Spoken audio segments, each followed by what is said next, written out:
Hello friends, तो आज के वीडियो में मैं आप सभी को बाजू कटिंग का एक आपका तरीका बताऊंगी कटिंग का, और एक अपने तरीके से ब्लाउज को कटिंग करना सिखाऊंगी।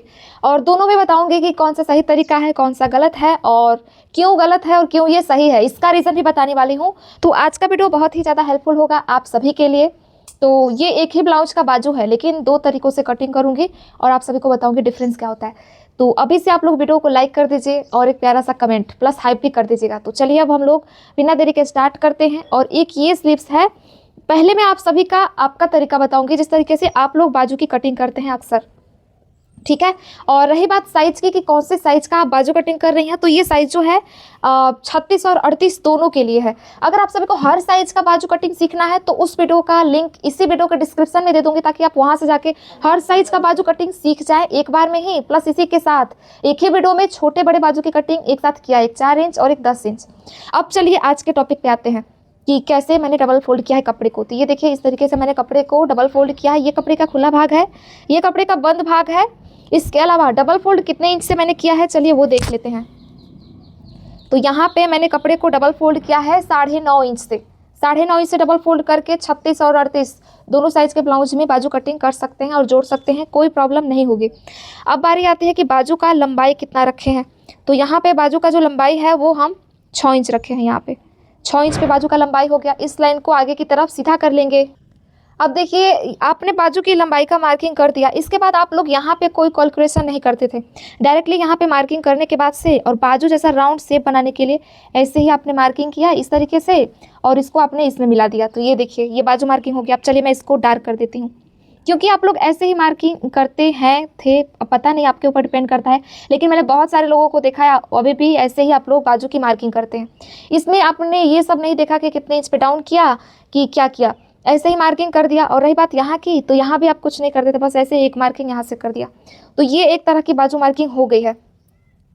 अब जब आपने इतनी मार्किंग कर लिया है तो आपने क्या किया कि इसको कट भी कर दिया ऐसे, क्योंकि आपकी बाजू की मार्किंग पूरी तरीके से हो गई है। तो ये हो गया, साइड से कपड़ा कट करके निकाला, इसको भी कट करके निकाल देती हूँ। इसके बाद अपना तरीका बताऊंगी कि कैसे बाजू की कटिंग होती है। ये देखिए, इस तरीके से बाजू कटिंग करने के बाद से आपने इसको छोड़ दिया, ये हो गया आपका बाजू कटिंग। अब चलिए मैं अपना तरीका बताती हूँ बाजू कटिंग का। तो इसको साइड में रखेंगे फिलहाल। ये रहा हमारा कपड़ा जिससे हम अपने तरीके से बाजू कटिंग करने जा रहे हैं। तो इसको हमने डबल फोल्ड किया है कितने इंच से, 9.5 इंच से, 36 और 38 साइज के ब्लाउज के लिए। अब यहाँ पे बाजू का लंबाई कितना रखेंगे हम लोग, तो जितना भी आप लोग रखना चाहें उतना रख सकते हैं। तो हम यहाँ पे क्या करते हैं, सबसे पहले 6 इंच जितना मुझे लंबा बाजू बनाना है, तो मैं यहाँ पे 6 इंच पे मार्क करूँगी और इस लाइन को पहले तो एकदम स्ट्रेट करूँगी। अब इसके बाद से ये मैंने लाइन को सीधा कर दिया। तो इसके बाद से डायरेक्टली हम लोग ऐसे मार्किंग करना चालू नहीं कर देते हैं। ये जो हमारा कपड़े का बंद भाग है और ये कपड़े का खुला भाग है, तो कपड़े के खुले भाग की तरफ से हम लोग इसको डाउन करते हैं। जब भी हम लोग 6 इंच से छोटा बाजू बनाते हैं तो उसको कितने इंच पे हम लोग डाउन करते हैं, तो 2.5 इंच पे। और 6 इंच से लेकर 10 इंच तक का अगर बाजू बनाते हैं तो उसमें हम लोग 3.5 इंच पे डाउन करते हैं। तो क्योंकि ये 6 इंच से छोटा है, 6 इंच का ही है, तो मैंने 2.5 इंच पे इसको डाउन किया। अब इसके बाद से इस जो मैंने डाउन वाले मार्किंग को किया है, इस लाइन को भी एकदम सीधा कर दूंगी स्केल से। ये दूसरी मार्किंग इसलिए करते हैं ना, क्योंकि हम लोग को इसी में ऐसे घुमाव दे देना है, इससे बाहर ना जाना है ना ही ऊपर की तरफ जाना है। तो ये तरीका हो गया। और उसमें हमने मार्किंग किया तो उसमें समझ में ही नहीं आया कि कहाँ तक यहाँ जाना है या फिर यहीं तक इसको मिला देना है, उसमें कोई लिमिटेशन था ही नहीं। अगर इसमें इस तरह की मार्किंग कर देते हैं तो ये बहुत ही कैलकुलेटिव वे में कटिंग करते हैं हम लोग। तो ये हो गया। इसके बाद से अब हम लोग क्या करते हैं इसमें, तो जो भी हमारा ब्लाउज का ये फिटिंग लाइन है मोहड़ी, तो उसका फिटिंग लाइन बनाते हैं। या तो पुराने वाले से बना सकते हैं या फिर पुराने वाले के मोहड़ी को नाप कर ऐसे यहाँ पे फिटिंग लाइन बना देंगे जहाँ पे फिटिंग करेंगे इसको। इसके बाद 2 इंच एक्स्ट्रा यहाँ पे मार्जिन के लिए भी ले लेंगे। ये हो गया। इसके बाद से 36 और 38 साइज के बाजू में आप सभी को कपड़े के खुले भाग के तरफ से यहाँ से आपको 1.5 इंच की दूरी पे एक निशान लगाना होता है। इसके बाद से 1.5 इंच की दूरी पे निशान लगाते ही आप सभी को ये जो आपने ये फिटिंग लाइन बनाया है, इसी 1.5 इंच वाले लाइन में इसको ऐसे रख के स्केल को और फिर मिला लेना है लाइन को। ये देखिए, लाइन को मिला दिया। ये क्या हो गया, बाजू का हमारा फिटिंग लाइन मार्क हो गया। इसके बाद ये जो है हमारा मार्जिन वाला लाइन, इसको इस लास्ट वाले कॉर्नर लाइन में इसको मिला देंगे। इसको हमने मिला दिया, ये देखिए इस तरीके से। अब हमारा काम बहुत ही ज़्यादा आसान हो गया। ये तो इतना मार्किंग तो हो ही क्या, इसके बाद ये अभी बाकी रह गया मेन पॉइंट कि इसको कैसे घुमाव देते हुए इसमें मिलाए। तो अभी आप सभी को क्या करना है इसमें, तो यहाँ पे जितना आपने लिया है, ये देखिए यहाँ पे मैंने 1.5 इंच की दूरी पे यहाँ पे मार्किंग किया है। तो अब हमें क्या करना है, कपड़े के बंद भाग की तरफ भी 1.5 इंच तक एक सीधी लाइन खींचनी है। तो यहाँ पे एक छोटा सा निशान, मतलब कुल मिला के कपड़े के बंद भाग के तरफ 1.5 इंच तक निशान, और यहाँ पे भी 1.5 इंच तक एक सीधा निशान लगाना है। इसके बाद बीच के बचे कपड़े में आप सभी को बाजू का जो है शेप वो देना है, घुमाव देना है। तो ये और भी ज़्यादा आसान हो जाए उसके लिए आप सभी लोग यहाँ पे इंच टेप को रखिएगा। जो आपका ये फिटिंग लाइन है 1.5 इंच वाला, और ये जो 1.5 इंच वाला लाइन है, इसी पे इस इंच टेप को ऐसे तिरछा करके रखना है आप सभी लोगों को। तिरछा रखने के बाद से यहीं पे इंच टेप को आप सभी को ऐसे डबल फोल्ड करना है। उसके बाद एक छोटा सा निशान यहाँ पे मार्क लगा देना है। ये मार्क लगा देते हैं तो बहुत ज़्यादा इजी हो जाता है बाजू का मार्किंग करना। क्यों? क्योंकि यहाँ से उठाते हुए आएंगे, इसमें मिलाएंगे, दबाते हुए इसमें मिला देंगे, इसी फिटिंग लाइन में। यहाँ तक जाने की ज़रूरत नहीं है। और हमें यस जैसा शेप बनाना है कुल मिला के। ये देखिए यहाँ से यस जैसा पता चल रहा होगा। अब चलिए मैं मार्किंग करके दिखाती हूँ। ये जो मैं यस बनाने के लिए बोल रही हूँ तो इसका मतलब ये नहीं कि आप लोग पूरा प्रॉपर यस ही बना दे ऐसे करके, ऐसे उतना नहीं, हल्का सा यस जैसा होता है, मैं ये बताने की कोशिश कर रही हूँ।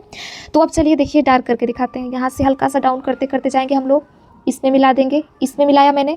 अब इसके बाद यहीं से हम लोग इसको दबाते हुए हल्का सा, ज़्यादा नहीं दबाना है, हल्का सा दबाते हुए इसमें मिला देंगे। तो ये बाजू का शेप प्रॉपर बन चुका है। अब मैं इसको डार्क करूँगी, तो चलिए डार्क कर लेते हैं। इसके बाद फ्रंट आर्म होल भी हम इसमें अभी मार्क कर लेते हैं, वो भी मैं बताऊंगी अभी आप सभी को। ये देखिए बाजू का शेप आप लोग देख सकते हैं कितना प्रॉपर वे में बना है और एकदम प्रोफेशनल भी है, लेकिन अभी भी कंप्लीट नहीं हुआ है क्योंकि आगे वाले पल्ले में गहराई देते हैं जिससे कि झोल ना आए। तो उसके लिए आप सभी को क्या करना है, ये जो मैंने मिडल में लाइन बनाया था यहीं पे आप सभी को ऐसे आधा इंच की दूरी पे एक निशान लगाना है। यहाँ पे आधा इंच की दूरी पे निशान लगाया आपने। इसके बाद ये जो हमने लाइन को इसमें मिलाया था यहीं से 1 इंच की दूरी पे एक और निशान लगा देना है यहाँ पे। इसके बाद यहाँ से हमने 1.5 इंच पे मार्क जो किया था, अब हम इस पे 1 इंच पे एक मार्क करेंगे। तो यहाँ से अब हम लोग अंदर की तरफ मार्क करते हुए जाएंगे, इस लाइन में मिलाएंगे और इसको मिलाते हुए इसमें मिला देंगे। चलिए बताते हैं। पहले हमें डॉट्स बनाने हैं, हल्का हल्का निशान बनाना है ताकि कुछ भी गड़बड़ी हमसे ना हो जाए।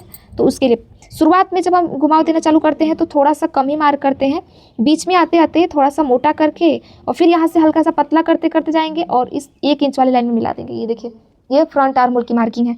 चलिए मैं इसको डार्क कर लेती हूँ। आप सभी लोगों को ये तरीका अच्छा लग रहा होगा तो लाइक कीजिएगा। ऐसे ही आसान भाषा में आप सभी को अस्तर ब्लाउज और सूती ब्लाउज की कटिंग करना भी बताया है और वो सारी वीडियो भी है, आप लोग जरूर देखिएगा।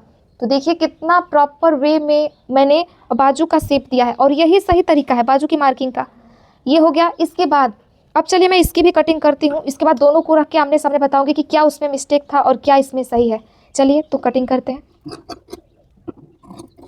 कटिंग जो है हमें बाहर वाली लाइन की तरफ करनी है, ये वाला बाजू को जोड़ने से पहले करते हैं, केवल आगे वाले पल्ले में। इस बात को आप लोग ध्यान में रखिएगा, ठीक है। तो ये देखिए हमारी बाजू कटिंग हो चुकी है प्रॉपरली। बाजू कटिंग हो गया। इसके बाद यहाँ पे हम लोग एक छोटा सा कट लगा देंगे। अब देखिए ये तो हमारा तरीका हो गया। और ये जो बाजू कटिंग हम करते हैं, आपका जो तरीका है, इसमें क्या होता है कि यहाँ से हमने कपड़ा कट करके निकाल दिया है तो इसमें पीछे झोल नहीं आएगा, लेकिन इसमें पीछे भी झोल आएगा क्योंकि आपने ऐसे सीधे करके कट कर दिया है। तो यहाँ पे पीछे जोड़ेंगे जब बाजू को ना, पीछे की तरफ भी कपड़ा जो है उठा हुआ हो जाएगा, रिंकल झोल आने लगेगा और आगे में तो आएगा ही। प्लस यहाँ पे जो है ना, हमने इतना कपड़ा बाजू का शेप देके निकाला है। जब बाजू हमारा डाउन हो जाता है, ऐसे नीचे करते हैं, तो उसके बाद से यहाँ पे कपड़ा कम होना चाहिए, लेकिन यहाँ पे पूरा प्रॉपर कपड़ा है। तो ये जो जोड़ने के बाद से भी ना, इसमें गहराई अगर छाट भी देते हैं तब भी इसमें झोल आने लगता है। देखिए यहाँ पे अगर मान लीजिए कि हम ऐसे छाट देते हैं गहराई को इसमें इस तरीके से, तब भी इसमें झोल आने लगता है। और आगे तो मान लीजिए थोड़ा सा कि नहीं भी आएगा, लेकिन पीछे आने लगता है क्योंकि हमने ऐसे राउंड शेप में इसको कट किया है ना, तो इस वजह से। और इसमें ये भी कैलकुलेशन नहीं किया था कि कितने इंच पे डाउन किया, कितने पे नहीं किया। कभी कभी ये ना हो सकता है कि हम लोग ऊपर भी बहुत ज़्यादा कर देते हैं, कभी कभी बहुत ज़्यादा नीचे भी कर देते हैं। तो ये तरीका बिल्कुल सही नहीं है। और ये जो तरीका मैंने अभी अभी बताया है ये बहुत ज़्यादा सही और प्रोफेशनल तरीका है और बहुत ज़्यादा इसमें मैंने कैलकुलेशन भी नहीं किया है। तो आप लोग ये वाला तरीका आजमाइएगा। देखिए मैंने कितना अच्छे शेप में यहाँ से कपड़ा कट करके निकाल दिया। इससे होगा ये कि पीछे आपके झोल नहीं आएगा बिल्कुल भी। ऑलमोस्ट यहाँ से लेके और यहाँ तक प्रॉपर सेम ही है, इतना हमने कुछ शेप दिया ही नहीं है। तो ये इतना कपड़ा अगर एक्स्ट्रा है इस तरीके से तो झोल तो आना ये तो लाजिम है ना कि झोल आएगा ही आएगा। ये देखिए इस तरीके से इतना कपड़ा हमारा एक्स्ट्रा होता है, इसीलिए ये वाले तरीके को आप लोग आज से आजमाना छोड़ दीजिएगा। पहले देखिए ये जो आपका वाला तरीका है, इसके ऊपर मैंने जो अपने तरीके से स्लीव्स कटिंग किया है, इसके ऊपर रख के देखती हूँ कितना कपड़ा एक्स्ट्रा। ये मार्किंग है तो पता नहीं चल रहा है, इसको मैं इधर के साइड से पलट दूंगी। और अब चलिए इसी के ऊपर रखते हैं जो मैंने स्लीव्स कटिंग किया है, इसको इसके ऊपर इस तरीके से। तो आप लोग यहाँ पे साफ साफ देख पा रहे होंगे कि इतना कपड़ा यहाँ पे एक्स्ट्रा है ये वाले का। तो इसीलिए आप लोग अगर इस तरीके से कटिंग करते हैं तो आपके आर्म होल में झोल आता है। तो आप लोग ये वाला तरीका आज से कटिंग करना छोड़ दीजिए, क्योंकि ये बहुत ज़्यादा गलत तरीका है। इसीलिए झोल आता रहेगा। कितना भी आप लोग कोशिश करेंगे कि गहराई छाँट दें, तो गहराई तो आप लोग यहाँ से यहाँ तक का छाँटते हैं, यहाँ पे ना कपड़ा निकालना होता है, तो ये निकालना बहुत ज़्यादा ज़रूरी होता है।